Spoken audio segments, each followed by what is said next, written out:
Hey vlog, welcome to my Hello. guys. Dahil mainit ang panahon, deserve mong magpunta sa Little Baguio ng Iloilo sa bayan ng Leon. Ito ang Bucari Pine Forest sa Leon, Iloilo. Ito ay paboritong pasyalan kapag tag-init ng mga Ilonggo at marami ring mga nagpupunta dito kahit na mga galing pa sa karatig probinsya tulad ng Antique, Aklan at Capiz. Marami ding mga dayuhang turista na dumadayo rito tulad na lamang nitong mga insan nating mga Indiano. Sir, welcome ka mo sa Bucari, sir. Shoutout sa inyo mga fans. Thank you. Thank you. Hi guys, nandito na tayo sa baba ng Bucari Pine Forest. And tingnan nyo yung forest dito. Ang daming pine.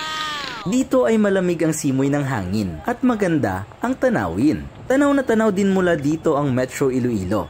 Lalo na mula sa tuktok ng iconic na lining pine tree. Kailangan mo lang maglakad ng kaunti paakyat. Kaunti nga lang pero kadalasan sa mga nakasabayan namin ay nagrereklamo. Fit na lang ko. Kailangan tanan 10 minutes. By the way, pag nalagpasan mo ang paakyat na hagdanan, ito ang view na bubungad sa'yo. Scenic view ng mga bundok sa malayo at mga puno na sa malalamig o high altitude lang na lugar madalas tumutubo. Mayroon din daw rock formation sa taas at falls sa unahan, pero hindi na namin ito napuntahan. Mas okay ngayon para may rason tayong ang lugar ay muling balikan.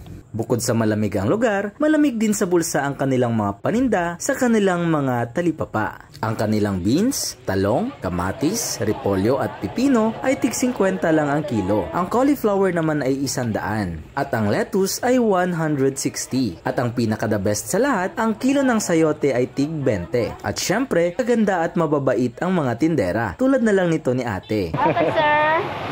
Kinalang smile kit eh. Smile na. Hello. Kami pala, karote malagdaw ka. Yoks!